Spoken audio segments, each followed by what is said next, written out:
V mojom projekte som sa zaoberala čistením odpadových vôd prostredníctvom plazmy a fotokatalýzy.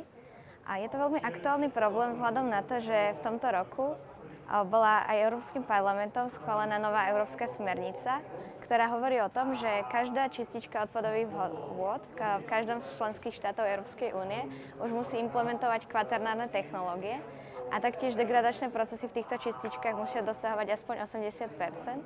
No a keď som sa pozrela na tú situáciu na Slovensku, tak to vyzerá tak, že väčšina čističiek nemá implementovanú ani len terciálnu technológiu, nie to ešte kvaternárnu. A degradačné účinnosti pre rôzne polutanty dosahujú v súčasnosti len 40%. No a toto je veľký problém, pretože aj Slovensko už v tomto roku prijalo do legislatívy, že do 30 mesiacov tieto ciele splní. Čiže je to problém, ktorý je aktuálny, bude sa musieť určite riešiť, ale v súčasnosti nejaké riešenia na to nie sú veľmi známe.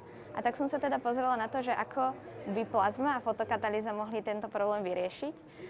Pri štúdiu plazmy som použila MSDB-D výboj. Tento výboj zatiaľ v súvislosti s čistením odpadových vôd nebol až tak skúmaný, a tak ma zaujímalo teda, ako bude fungovať. A pri fotokatalýze som použila fotokatalýzátor grafitický karbonitrid, ktorý je revolučný v tom, že je biodegradovateľný, keďže neobsahuje žiadne kovy, ktoré by do toho čistiaceho procesu ďalej prispievali iba ďalšou toxicitou. A taktiež sa dá excitovať vo viditeľnej časti spektra, čo je tiež unikátne, pretože doteraz všetky fotokatalizátory boli excitovateľné iba v UV žiarení, ktoré nie je až také praktické.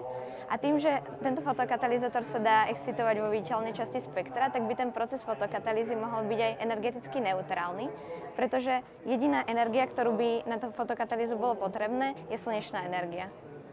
No a ďalej som skúmala tieto technológie samé o sebe, ale zaujímalo by ma aj, ako by fungovali v kombinácii, keďže som na toto nenašla doteraz žiadne štúdie. A obidva tieto procesy majú vlastne potenciál generovať reaktívne častice a sú istom spôsobom podobné. Takže som ich vyskúšala aj naraz a zistila som, že tam naozaj funguje synergia, ktorá spočíva v tom, že keď ich použijeme tieto dve technológie súčasne, tak dosiahneme degradačné účinnosti ešte vyššie, ako keby, že použijeme jednotlivé tie technológie a ščítame ich.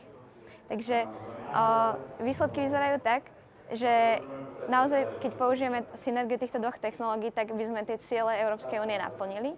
A zároveň, keď by sme chceli tieto metódy možno implementovať v dnešnej dobe, tak tá plazma není v súčasnosti až také dostupné riešenie, keďže je drahá a treba na ňu veľa energie. Ale krátkodobejšie riešenie mi napadlo, že by sme mohli použiť už technológie, ktoré v dnešných čističkách už sú, ako napríklad UV lampy alebo ozonizátory, pretože tie generujú podobné reaktívne častice ako tá plazma, ktorú som skúmala. A teda tá synergia by tam fungovala na podobnom princípe. Čiže vlastne jediné, čo teraz potrebujeme, je fotokatalizátor grafitický karbonitrid, ktorý je jednoduchý na prípravu a rýchly na prípravu a hlavne lacný na prípravu, pretože prekurzor, ktorý bol použitý na jeho prípravu, je tiež veľmi lacný. A jediné, čo nám vlastne treba, je použiť tento prášok do tých čističiek odpadových vod, ktoré už v súčasnosti stoja a majú tam tie ozonizátory a UV lampy. A máme teda potenciál dosiahnuť všetky tie ciele Európskej únie, ktoré boli stanovené, a následne potom vylepšovať tie technológie. Keď sa naškaluje napríklad výroba aj tých plazmových zdrojov, tak môžeme pokračovať aj týmto inovatívnejším smerom.